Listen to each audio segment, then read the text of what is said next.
Welcome to the inaugural ceremony for the Golden Goose Award. I'm Frank Sesno. I'm excited to be here today to honor this group of scientists who've made extraordinary contributions through their work. That's what the Golden Goose Award is meant to be all about. It honors research funded by the federal government that may have seemed odd or obscure at the time, but has led to some incredible and important benefits to society. Representing the Golden Goose Award founding sponsors, it's my great pleasure to introduce Dr. Alan Leshner. Dr. Leshner.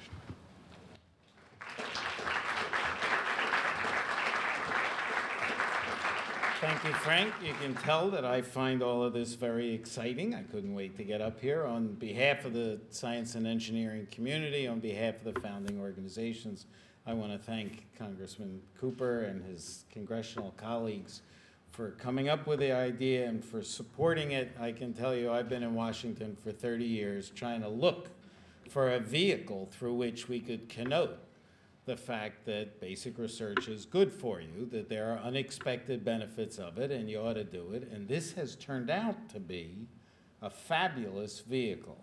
On behalf of the academic and on behalf of the science and engineering community, I want to thank our congressional colleagues for doing this. This really does represent something very important and very special for the country and for our community. Thank you.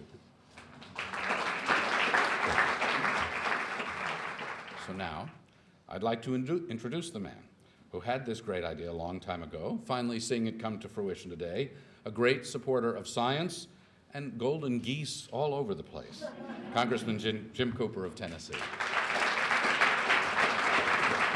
This is the goose that keeps on giving. Science works for all of us in ways that we can't possibly imagine. Science is our women and children. Science is our future. Science is our hope. So let's support science. Let's give science priority as we do women and children. We have wonderful colleagues here today. I'm particularly grateful for Charlie Dent from Pennsylvania for being here, Rush Holt from New Jersey, Jason Altmeyer also from Pennsylvania. Why don't we hear from Congressman Dent from Pennsylvania? Charlie? I'm proud to be a sponsor of this Golden Goose Award. Obviously, science is something that's near and dear to all of our hearts. The advances that so many of you have been making is of great significance to our country and to our way of life and to, in many cases, better health. Oftentimes, many of these scientific projects or research projects you hear about may seem peculiar to many folks, but there's often a real reason behind it. Now you're going to hear from a real scientist, Rush Holt from New Jersey. Thank you.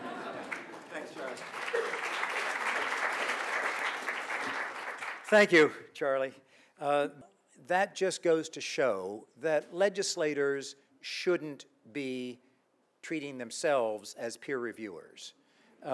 Peer review should be done by peer review, and as Jim Cooper has said so eloquently, what we should be doing is making sure that these scientific enterprises have the resources they need to do their work. This is a good way of bringing attention, remedying an old wound, and I hope advancing science in the United States. Thank you, Jim.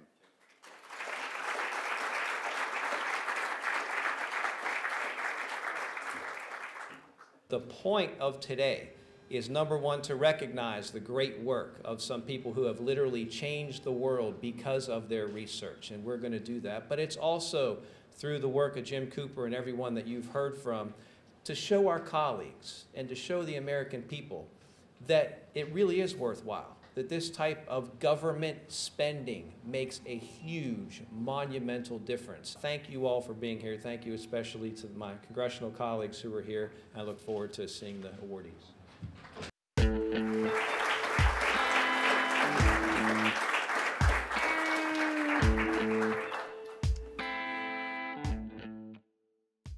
So there's the story, and now comes the moment we've been waiting for.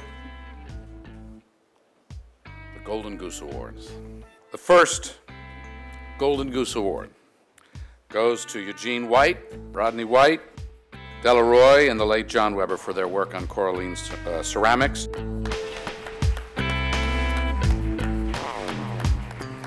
Next is Martin Chalfie, Roger Chen, and Osamu Shimomura for their work on green fluorescent protein.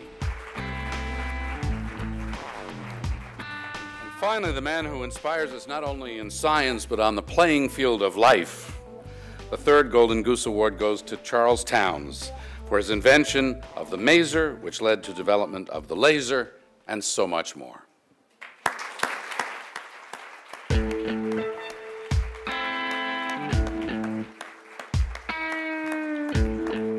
I'd like you to talk briefly about what you think would have happened in your lives and without federal research money, and the role that this federal research money and this funding plays in the advancement of science.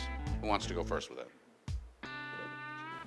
I'd say in our case, had not the Defense Department granted money to purchase the basic equipment that was used very broadly throughout the university and by many, many industries, I would never have been able to see the material that John Weaver was bringing forward. So that was pivotal and absolutely critical. The federal government has largely taken the role of sponsoring the stuff that is risky from the outside point of view, but this actually goes through a tremendously competitive process for people. And we are all asked, justify the significance. And so it's not like it's in a complete vacuum. Basic research is the foundation on which all it is, and we never know when it's going to come to fruition. So it's a long-term investment. Right. It's not a short-term investment. If we curtail funding for the development of the next generation of scientists, which is what we do a lot in our labs, of training the undergraduates and graduate students, if that gets stopped, if the research stops, it has, again, a negative ripple effect of preventing the breakthroughs in the future. I think there's a conceptual issue here also, that it's not the successes necessarily, but that the whole infrastructure of education in this country is failures. How to think rather than how to be necessarily successful every time, because taking an idea and throwing it away is as good as a success, but the whole process, if the kids forget how to think, we're all in big trouble. So. We need to explore and find those new things, they're completely new and unrecognized, and which are going to pay off enormously. And we just look at history. We look at history, we see how much exploration has helped us. Professor, I hope we can come back and celebrate with you your 100th birthday and say that this money has been put into where it belongs.